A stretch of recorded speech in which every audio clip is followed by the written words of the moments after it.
Hello everyone, it's Jessica with Keller Williams with Jessica Oots Real Estate. Today I'm so excited. This is Kyle with the Right Choice Doors. They do garage doors. Did I say it right? Yep. Okay, so they do the garage doors and I'm excited. You've come out before and helped one of my clients, and so I'm excited about that. But we're going to talk a little bit about maintenance. But first I want to know a little bit about you. So tell me, how long have you been in the business of garage doors? So I've been doing garage doors for about 9 years. I started as a mechanic for Harley, and then I love working on mechanical, electrical, all that. And I met a guy that does garage doors, and he kind of showed me that way, and I really enjoy working with people as well. So I just dived into garage doors, and for 9 years it's been great for me and my family. Fantastic. So that's kind of an interesting crossover to go from my motorcycle, still the motor, the mechanics part. I've been doing mechanics since I was a little kid, so garage doors, I just fell right into it. Especially having like electrical background too. I could actually repair openers rather than just replace them, and then actually find the reason why they're failing. So I felt like it was a perfect transition. And then I absorbed everything like a sponge, just trying to learn as much as I possibly could from all the guys who've been doing it for years. And I just showed them respect, and they showed me respect, and we just worked together really well. But kindness goes a long way, right? You're kind to people, respectful of people, and it just seems to build on itself, right? Exactly. I agree with that. I think that's fantastic. Well, tell me, what area do you prefer to work in? So I prefer Layton, of course. Layton, Kaysville, Syracuse, because it's right where we're at. Okay. Especially with gas prices. Yeah. It works out for us. But we go as far as South Jordan because we have big commercial companies that are down there. Okay. Down to South Jordan, up to Brigham. That's where we like to stay. We do go back a little bit further. That's for people we know. We usually go a little bit further because they trust us. Right. They want us to go there. They're willing to pay for our service call fee out there. So. And that was one thing you and I had talked about before, that you're willing to do the work, but you want to do quality work. Like for you, it's more important to get it done right and have it last a long time. Maybe it's going to cost a little bit more up front, but that it's going to be done right in the long run. Yes, like we want to try. I found the best products I possibly could. Yeah. I mean, everywhere. I mean, I want to know the highest cycle life stuff I can use. So, and that's the only stuff I buy, and that's the only stuff I'll put on. As far as springs, rollers, all of it. Yeah, because you were telling me, I'm like, don't just order it on Amazon and expect me to come put it in. I'm going to do it right the first time and get it done. And it may cost a little bit more up front, but then you're getting that quality of service and you're getting the quality of supplies that are going to last you longer in the long run. So that was one thing that was really impressive to me about your services. So your services, tell me a story about a time that you had a struggle, but you made it through. It worked out in the end. So I was working on a commercial job. Electronics are fun because it takes you a long time to figure them out, unless you're just a genius. But so I was working with the door where it's on a commercial building, and one door can only open at a time because they're trying to keep the product safe and it can't be contaminated with outside elements. So when one door opens, the other one has to stay closed. There has to be an interlock system in between it. So I had to make an interlock system between the switches to make it work on older units. So you have to tap into a transformer. So when that opens and then closes, this one can open. So it was a fun process trying to figure that one out. But it's perfect. So it's not just push a button, the garage door opens. Sometimes there's systems that have to be behind the scenes that I don't understand apparently, but you're able to figure that out and make it so that it can work and communicate amongst itself, basically. Exactly. It's fun. I love it. That's so cool. I love figuring them out. And then like older units too, everything about different years of openers. I love figuring out if it's the capacitors, if it's logic boards, if it's a solder joint that's broken. It's fun to figure out. Cool. That's not that you. That's why we have to hire and know good professional people that know their business, right?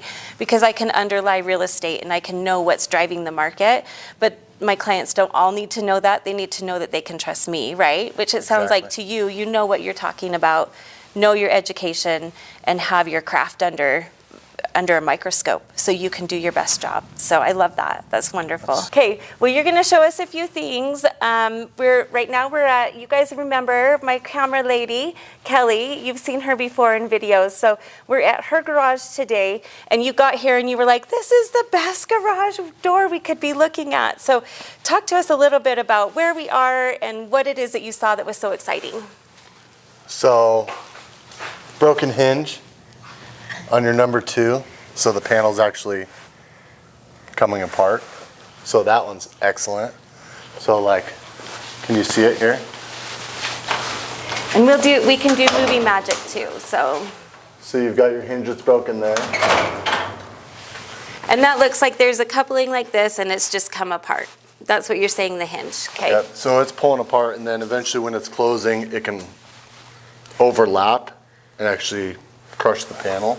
Oh. So, but everything's original on this door. So when things start breaking, there's going to be a few things. I know that's what she wants to hear.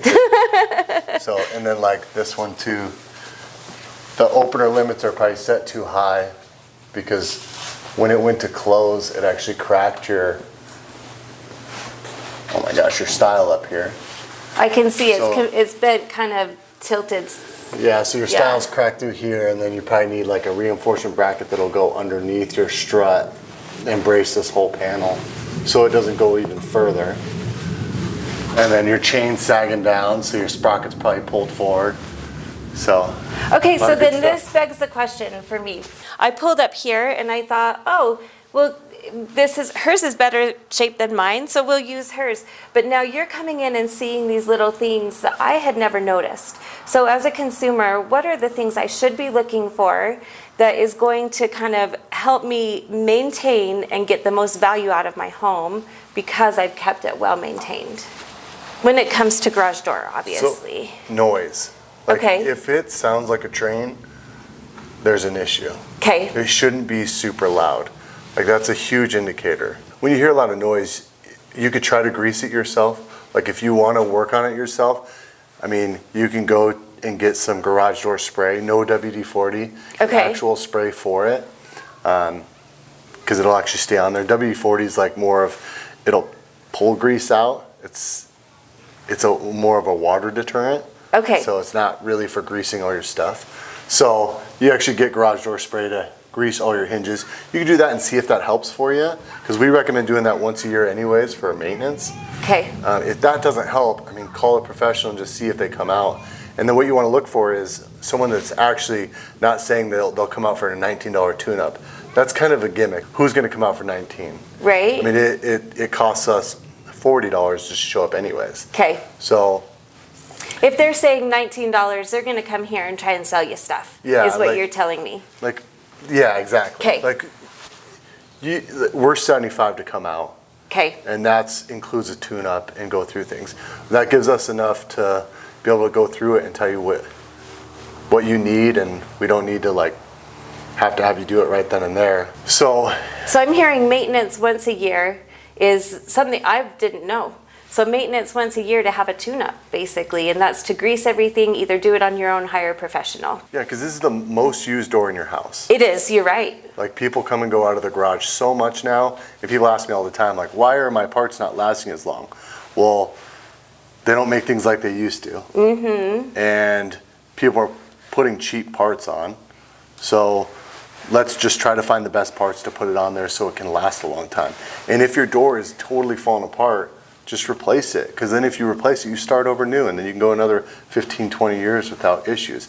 Right. Just service it once a year. I've heard guys say service it 4 times a year. That's so excessive. Okay. You do once a year, you can service yourself as far as spraying, but other than like actually doing parts, because your parts from Home Depot, they're not the same as what we carry on our trucks. Right, okay. They're not even close. Even though you could see and you could buy a roller for $2, $3, it's not the same thing. We've got their load bearings, so they have cycle lives on them. So if you go to Ace Hardware, I mean, they have some of the worst rollers ever, and I've seen guys redo them all, and then they're bad in 2 months. So because of the quality that they it's purchase. so bad. Okay. So you want a good quality parts. Same with springs too. and you want it done properly as far as weighing the door. Like if your technician comes in here and just throws up springs, that's not the proper way of doing it. Your technician should have a scale on his truck, should be ready to weigh the door and figure everything out. Okay, because those springs are dangerous. Like you said, they're round really tight. They're big, heavy springs. If something breaks on that, that's personal liability to your body, right? I mean, we're talking what's the most damage that could happen from a spring if it were to break on a person trying to do it. I don't like trying to use scare tactics to make people do my services. No. But I've also seen really bad things happen. So like, this is a garage door guy that was up doing an opener and had his arm up there, which customers do openers because they're not terrible to do, but you're still next to the spring. And that spring plate ended up breaking while his arm was up there, and it ripped his whole arm apart. So you never know. They're like little ticking time bombs. Yeah. Where if they do break, they usually stay on the shaft, so it's not like it's going to hurt you if you're just doing your normal day walking around. Right, yeah. So that you don't have to really worry about. It's being next to them and unwinding them. That's exactly. So, and winding them up. Same with the cable too. You just want to be careful with it. I want to say thank you, Kyle. Again, I just love working with quality mechanics and who use quality parts, because that's, to me, the most important, right? Because I love having an ounce of prevention, which is better than a pound of cure. So I love that that's kind of your motto and that's your mission, is to make sure that things are done right the first time so that they're quality and they last for a while. Absolutely. So as you guys know, you can see Kyle's a stellar guy. Make sure you check out the description below. We'll have your contact information there. And remember that he likes Davis County, but he'll go a little bit further than that if the need is there. Give him a call. Thanks for coming out, and we'll see him again another time.